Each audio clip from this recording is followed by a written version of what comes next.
Guys, ഇന്ന് നമ്മളെ കൃഷീൻ്റെ 9ാം ഭാഗമാണ്. ഇത് ഞങ്ങളൊരു നല്ലൊരു നീലപ്പേര പിന്നെ കഴിഞ്ഞ വർഷം വെച്ചതാണ്.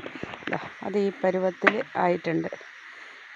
കായ പിടിക്കാനെല്ലാം തുടങ്ങിയാണ്. അത് ഇന്നലത്തെ കാറ്റിന് നന്നായിട്ട് ചാഞ്ഞ് ഒടിഞ്ഞു പോയി. അപ്പോൾ അതിനൊരു ബടിയൊക്കെ കൂട്ടി കെട്ടി വെച്ച് കൊടുക്കുന്ന ഭാഗമാണ്. കഴിഞ്ഞ് അതിൻ്റെ തടം തുറന്ന് നല്ല വളലിട്ട് കൊടുക്കുവാണ്. ഇതിന് ഇത് പൂത്തു കേട്ടോ. ഇതിൻ്റെ പിന്നെ പൂവും കായ്ച്ചു തുടങ്ങി. ഇതിൻ്റെ കായ കാണാൻ നല്ല രസമാണ്.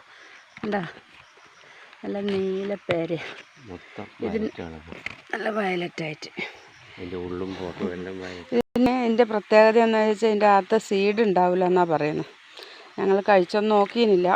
ഇത് ഇപ്രാവശ്യം അങ്ങനെ തൈ വാങ്ങിക്കുമ്പോൾ അങ്ങനെ പറഞ്ഞ്.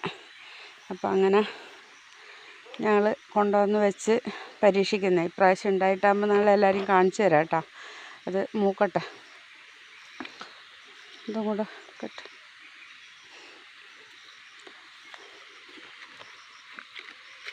ഇവിടെ കട്ടെ. നല്ല കാറ്റും മഴയായിരുന്നു ഇന്നലെ. ഞങ്ങളെ കപ്പ കുറേ ചാഞ്ഞു വീണ് പോയി. അപ്പോൾ ഇതും പോകാണ്ടിരിക്കാൻ വേണ്ടി മുൻകരുതലാണ് ഞങ്ങൾ. എങ്ങനെയുണ്ടെന്ന് അറിയണമല്ലോ. നമ്മളൊരു സാധനം വാങ്ങിച്ചു കഴിഞ്ഞാൽ ഞങ്ങൾ എങ്ങനെ എന്ത് വെറൈറ്റി കണ്ടു കഴിഞ്ഞാലും ഒരെണ്ണം പറമ്പിൽ നട്ട് പിടിപ്പിക്കാറുണ്ട്. കഴിഞ്ഞതിൻ്റെ അപ്പുറത്തെ വർഷം ഒരു റെഡ് കളറിലെ ഒരു പ്ലാവും തൈയായിരുന്നു. അപ്പോൾ അതിൽ 3ാം വർഷം ചക്ക കായ്ച്ചിട്ടുണ്ട്. അതേപോലെ പിന്നെ ഒരു മാവുണ്ട്.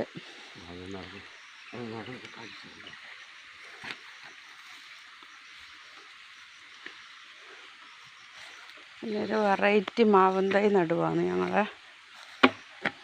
രണ്ടാമത് മാവിൻ്റെ പേര് പറ.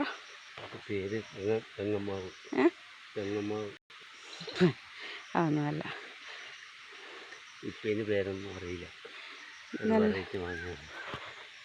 നല്ല വെറൈറ്റി മാവാണ്. നോക്കാം നമുക്കിത് മാവ് പൊടിച്ച് വന്നിട്ടാകുമ്പോൾ. നമ്മൾ കാലാപ്പാടിക്ക് ഇടുന്നില്ല. ഇതാണ് ഇന്നത്തെ ഞങ്ങളുടെ വീടും കൃഷീൻ്റെ 9ാം ഭാഗം കേട്ടോ. ഓക്കെ ഗൈസ്, ഇനി നല്ലൊരു കുഞ്ഞു വീഡിയോ ആയിട്ട് നാളെ കാണാം കേട്ടോ. ഓക്കെ, എല്ലാവർക്കും ഇഷ്ടപ്പെടുവാണെങ്കിൽ ഞങ്ങളുടെ ചാനൽ ലൈക്കും കമൻറ്റൊക്കെ അടിക്കണം കേട്ടോ.